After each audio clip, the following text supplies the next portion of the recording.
brands have a struggle is they don't sell DTC. They're reliant on a third-party seller, and so the reporting gets murky when you track it back. But no, the actual reality of, let's say that 800,000, let's amortize it to 500,000 that actually watched it. To get 500,000 humans to actually watch a 15-second, 9-second, 37-second video in buying in media is dramatically more expensive. So I think the biggest issue we have in our industry is the way we report consumption. I think in that scenario, the argument is, can you really buy that actual thing? What the only advantage social has over everything else, and this is why I like pre-roll YouTube in that 1 second because of the lack of friction and the way it works, is social, the ads are integrated when it's organic into the actual experience in a way that is completely different than a television commercial or any other disruptive medium of ads, right? My biggest concern as we move into CTV and all this other things, and even YouTube TV, notice how I put classic there, not YouTube TV, is humans don't like when you disrupt what they're actually watching if they know it's coming, and they will check out. And so, no, I think there's a massive difference between an organic piece of content that is backed behind AI algorithms that understand who wants to actually see it, and do people actually like it, versus forcing a buy that is an ad that is not contextual to where it's being distributed because it's being bought programmatic. You don't even know where it's showing up half the time. So I think there's a big difference of that consumption. You know, I really do. Hey, Gary. Hey, brother. Obviously, you set that up, as you always do, perfectly. I want to offer up for everyone, it's mindset.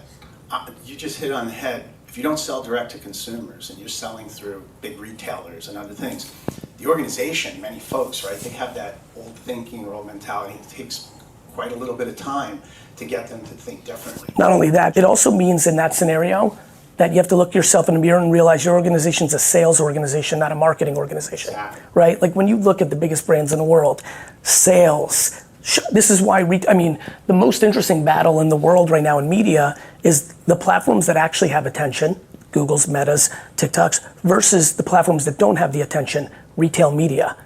Retail media has what Google has with search, with intent-based marketing, which is great. Like, I want to go buy popcorn, and Google and retail media can play that game.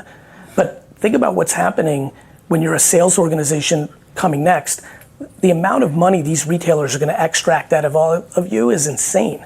They have, unlike Google, which is remarkably effective, Walmart and Target have you buy, what do they call it, the balls, right? Because they sell 30 to 70% of your product.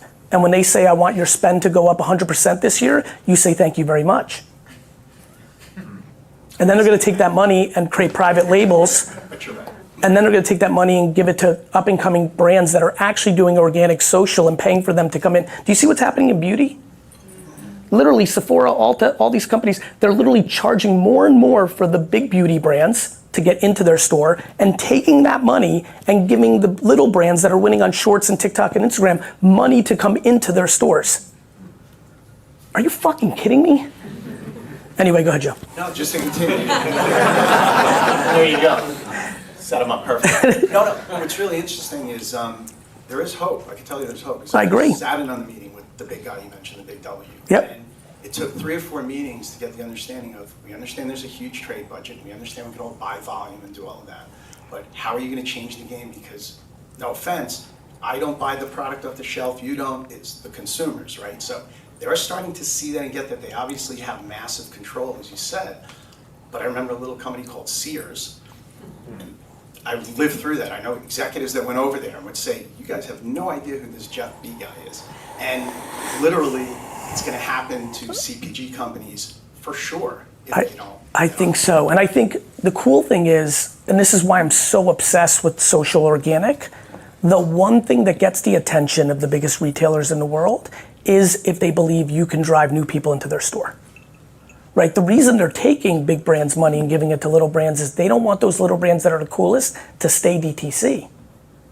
It gives people rationale to not go into their stores. If you do commercials, you must take very seriously pre-roll and mid-roll YouTube classic, but you must make totally different videos than the way you think about commercials. If you do both, what happens? When you do organic well, let's say on YouTube, and you buy ads? Well, Is there a? that's